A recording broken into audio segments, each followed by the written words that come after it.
Delphine Batho se porte candidate à la tête du Parti socialiste. Passée par SOS Racisme, membre du PS depuis 1994, députée des Deux-Sèvres adoubée par Ségolène Royal en 2007, c'est la 5e prétendante à la direction d'un parti qu'elle qualifie pourtant de véritable mafia politique.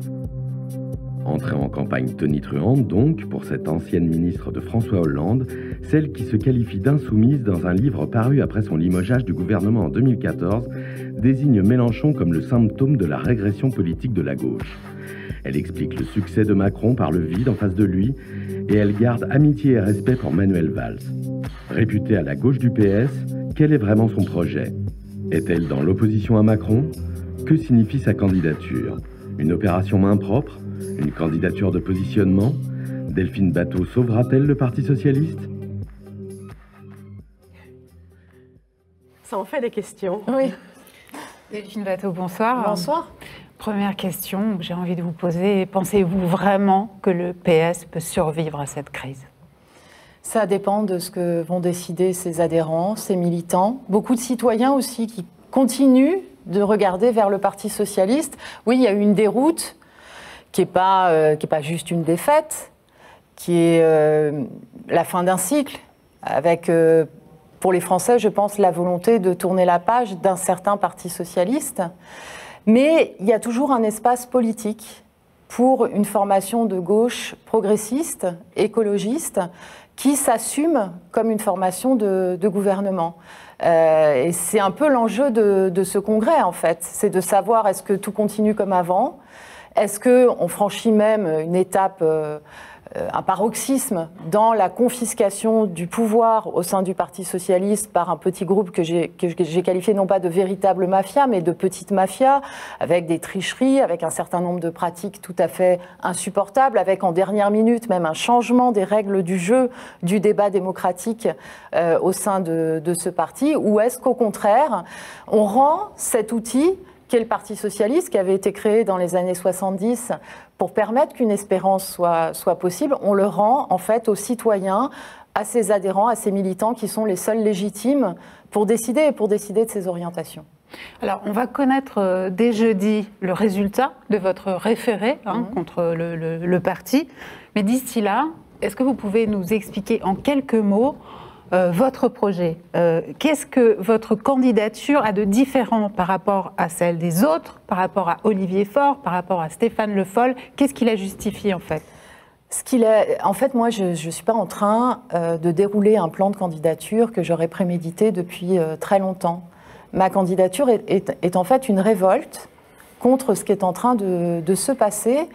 Et tous les autres candidats sont en fait les candidats de la reconduction et de la poursuite du même système, c'est-à-dire un système de clans, de petites cliques, dans lesquelles il n'y a plus en fait de politique, il n'y a plus de sincérité du débat politique sur le fond, il y a des positionnements tactiques pour occuper telle ou telle position au sein de la direction du Parti socialiste. Et donc le problème, c'est que ce système interdit le débat politique de fond. Voilà. Le sens de ma candidature, c'est une révolte contre cette confiscation, alors qu'en fait, les adhérents, les militants du Parti socialiste, vous savez, ils n'échappent pas à ce qui s'est passé dans la vie politique française, par exemple au cours de l'année 2007. Eux aussi, ils ont envie d'un bol d'air frais. Ils en ont ras-le-bol d'être catalogués entre eux, par exemple, aubristes, ex-amonistes, ex-vassistes. Tout ça n'a aucun sens. Chaque adhérent, chaque militant du Parti socialiste, il a envie d'être respecté en tant que personne qui participe à un projet collectif. Vous voulez être la nouvelle Ségolène Royal du PS, une autre nouvelle Ségolène Royal pour le PS? Non, non. Je rappelle qu'elle avait appelé à me faire battre lors des élections législatives. Moi, j'ai participé avec d'autres à un certain nombre de combats dans le passé pour changer le Parti socialiste, avec Jean-Luc Mélenchon, avec Ségolène Royal, avec d'autres encore. Je ne renie pas cette histoire, mais je vais aller jusqu'au bout en fait. Peut-être c'est ça la différence, c'est qu'il y a eu un certain nombre de tentatives de faire bouger le Parti socialiste. Et là, en fait, soit ça bouge pour répondre à votre question initiale, c'est-à-dire soit maintenant il y a un électrochoc, soit effectivement il ne restera plus qu'à éteindre la lumière, et ce n'est pas ce que je veux. Mais alors, si le Parti socialiste est à ce point sclérosé, s'il n'est absolument pas un lieu où s'élaborent des idées, pourquoi ne pas partir finalement? C'est la question que beaucoup de gens se posent en pensant à vous. Pourquoi vous ne rejoignez pas Génération de Benoît Hamon, par exemple? Parce que je ne suis pas pour l'émiettement de la gauche. Il y a des débats de fond qui... Mais l'émiettement, il a eu lieu, l'explosion, elle a eu lieu. Il y a des débats, oui. Et alors, si chacun fait son micro-parti et sa petite boutique, comment on fait pour gagner? Comment on fait pour qu'une espérance soit possible? L'espérance, elle a besoin d'unité, elle a besoin de rassemblement. Et le Parti socialiste n'est pas une coquille vide. Il a subi une déroute électorale, je l'ai dit, mais il a des forces militantes, il a des élus dans les territoires qui d'ailleurs n'ont pas assez la parole. Et je parlais de la petite mafia. Savez-vous ce qu'elle est en train de décider, à part de traficoter les votes, comme celui qui a eu lieu le 18 janvier? Ils sont en train de décider de tuer les fédérations, c'est-à-dire de priver la base du Parti socialiste de ses moyens matériels.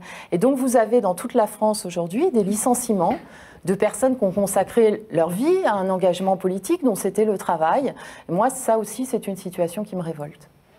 Mais alors, est-ce que pour rénover le Parti socialiste, comme vous souhaitez le faire, il ne faudrait pas faire un bilan du hollandisme finalement beaucoup plus sévère que celui que vous faites? Parce que, juste une parenthèse, je vous entendais parler l'autre matin sur une radio du service public et vous disiez que vous ne pouviez pas rejoindre Benoît Hamon pour des questions de ligne politique, notamment parce qu'il avait déposé une motion de censure, chercher à déposer une motion de censure avec les frondeurs au moment de la loi de travail et que, vous disiez-vous l'autre matin, on ne censure pas un gouvernement de gauche. Donc, oui, je ne suis pas pour la politique du pire. Le gouvernement de Manuel Valls, c'était de gauche alors encore, au printemps 2016 ? C'est pas la raison de mon regret que Benoît Hamon ait fait le choix de quitter le Parti socialiste, parce qu'on peut avoir des différences entre nous.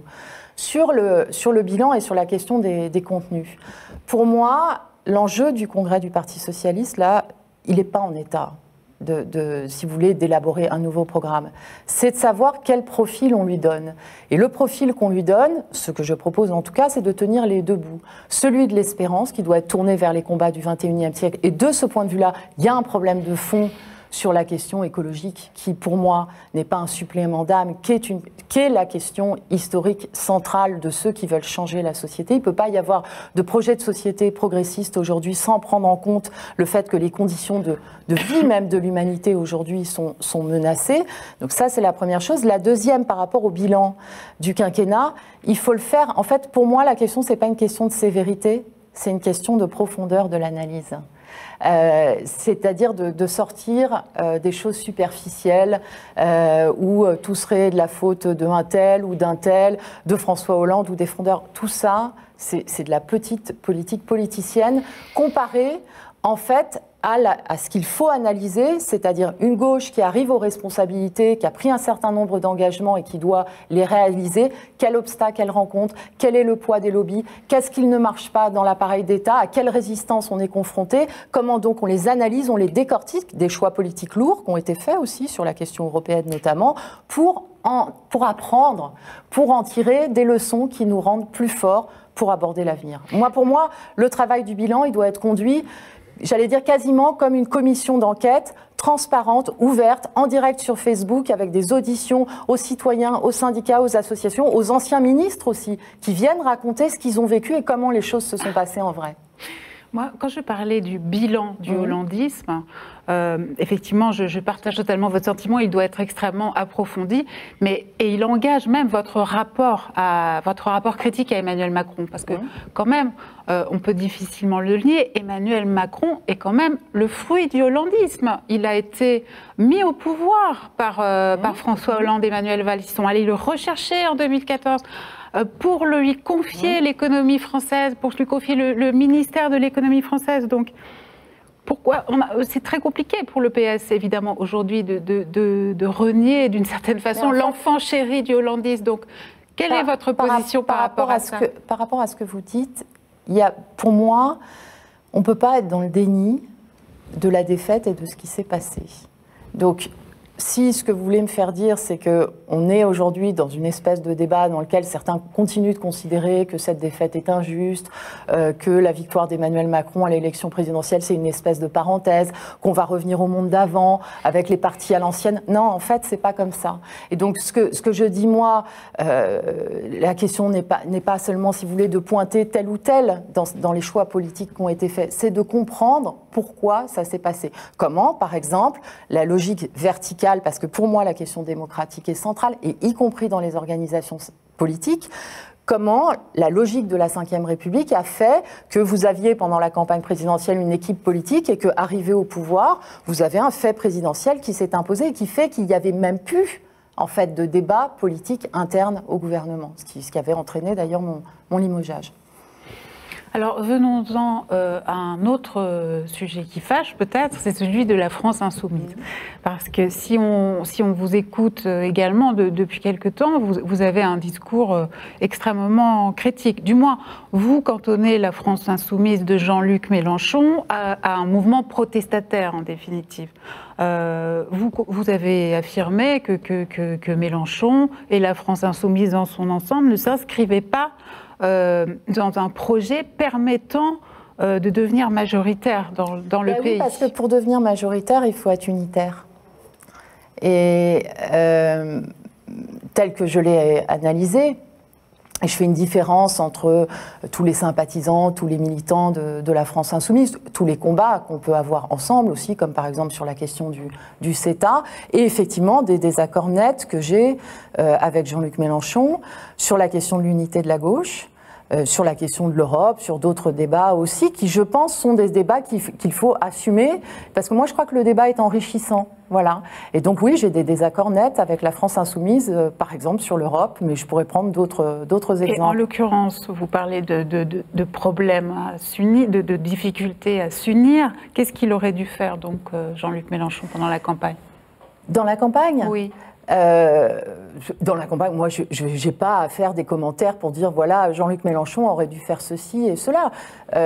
J'ai été, compte tenu de sa tradition politique que je connais, puisqu'il a été pendant longtemps au Parti socialiste, il a été ministre socialiste, j'ai été très surprise de son choix de ne pas appeler clairement à voter Emmanuel Macron pour battre Marine Le Pen. Et c'est un désaccord politique important. Pour prendre un exemple, voilà. Delphine Batho, on a consulté les sociaux à propos du congrès du PS et regardez, vous êtes la première du palmarès. Ça vous inspire quoi? Oui, mais il peut y avoir plein de consultations en ligne, mais ce sont les adhérents du Parti socialiste qui vont être appelés à voter et qui doivent exiger que leur vote, que leur parole soit enfin libérée. Parce que ce qui se passe, et peut-être je finirai là-dessus, est grave et sans précédent, et qu'une députée, comme moi, en soit à devoir saisir la justice sur une réforme des statuts du Parti socialiste, c'est que quand même, il y a quelque chose qui ne tourne pas rond. Une dernière question peut-être à vous poser. C'est vrai que peut-être vous connaissez ce slogan qui tourne beaucoup sur les réseaux sociaux depuis la loi travail, depuis 2016, plus jamais PS, le hashtag plus jamais PS. Est-ce que vous, en tant que député PS, que responsable encore au PS, c'est une chose que vous pouvez comprendre que les gens à gauche aient du mal aujourd'hui à faire encore confiance au PS après le quinquennat de François Hollande, après le projet d'échéance de nationalité, après la loi travail, après la politique pro-MEDEF. Est-ce que c'est une chose qui vous touche? Est-ce que c'est une chose... et comment y répondre, vous, en tant que responsable socialiste? J'ai gagné les élections législatives. Je les ai gagnées en rassemblant, dès le premier tour, des citoyens qui ont fait confiance à une cohérence politique. À des positions politiques qui ont été défendues dans le Parti socialiste Voilà. Moi, je pense que la gauche a besoin d'un parti politique crédible, que la gauche a besoin d'une formation politique qui veuille, avec d'autres, pas toute seule, pas de façon hégémonique, qui veuille gouverner la France. Et en ce sens, on peut faire une longue liste de critiques au Parti socialiste, mais en fait, on a toujours besoin de lui.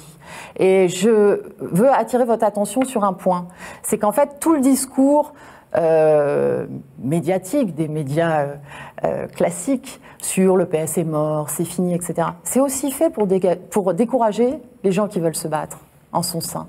Parce que, du coup, plein de gens laissent tomber, ne trouvent pas dans les autres formations qui existent quelque chose qui répond à leur aspiration, et donc, en fait, s'éloignent de l'engagement politique. Et ça, c'est ni bon pour le Parti socialiste, ni bon pour la gauche, ni bon pour la France. Merci Delphine Batho d'être venue sur le plateau du Média. Vous étiez notre première invitée politique. Merci.